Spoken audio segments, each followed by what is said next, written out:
би санхүү дээр бүр амар сайн. Математик хичээл дээр муу байгаа. Математик хичээл дээр би амар муу.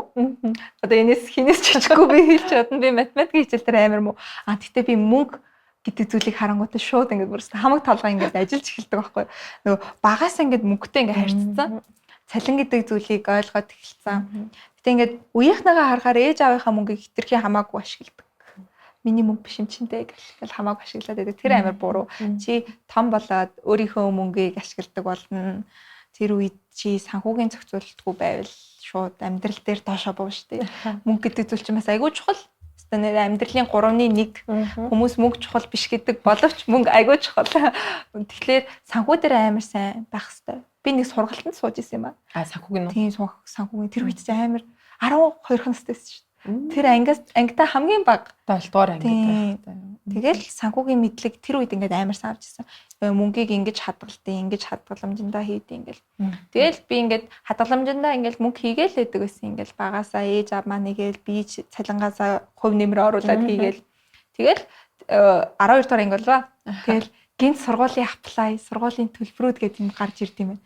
Тэгэд би гайхаад хадгаламжиндаа тэгээд байсан мөнгө арангууд яг ингээд болцсон. Тэгээ сургуулийнхаа аплайг ингээд ээж аавыгаа зовоохгүйгээр хэцүү байдалд оруулахгүйгээр ингээд өөрийнхөө мөнгөөрөө ч гэсэн ингээд зохицуулсан байдیں۔ Сайхан. Тэгэхээр санхүүжилт гэдэг бас айгүй чухал гэж би боддог. Ялцчгүй л нөгөө өсвөр насныхан ч ээж ааваасаа санхүүгийн хараад тий хараад тэгээд яг нөгөө хүснээ авъя, хүссэн юмдаа зориулъя гэхээр байнга ээж ааваасаа мөнгө нэхэд гуугаад ээж чадахгүй. Тэгэнгүүт дандаа мөнгөгүй яваад тахаар бас хэцүү тий. Мөнгөгүй яваад тахарч бас нөгөө хэцүү штэ. Ингээл найзууд гоё мэдээд байхад тэгэл хажууд нь ингээл хараад тэгээд нөгөө итгэв үгүй би итгэхгүй ингээл тэгээд. Тэгэхээр манай үеийнхэн ч гэсэн манай жинзигээ хайг мундаг болсон шиг надад санагдаж байна. Зүгээр л ингээд өмнөх үеийнхээ харьцуулбал манай жинзигээ амар ажлын байранд айгуусан ордог болсон болов уу гэж би бодож байгаа. Одоо жишээ нь манай найзууд донд бараг ажилгүй хүмүүс байхгүй. Бүүнөрөө кофе шопод ажил хийдэг, зарιμуд нь онлайн шопоор өөрөө мөнгө олчдог. Ийм санхүү гэдэг юмыг амар хитнээс мэдсэн. Манай жинзи үеийнхээ. За инхрийлэн үерхэл байна уу? Үерхэж үзээгүй. Үерхэх зав байгаагүй. Тийм, зав байгаагүй. Үерхэл гэхээр надад амар инээдтэй санагдаад байт юм аа.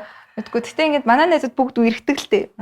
Ингээд манай найзууд бас ингээд асуугаад байт манад. Чи ийм хөөх юм байж жаахан хүнтэй үерхдэггүй ингээд. Тэгэл би дотроо ингээд хөөрөл цаад би хөөргөө мөрхөн ингээд. Тэгэд ингээд яг ингээд эрэгтэй одоо хүнтэй харилцаанд орч чаддаггүй гэх юм уу?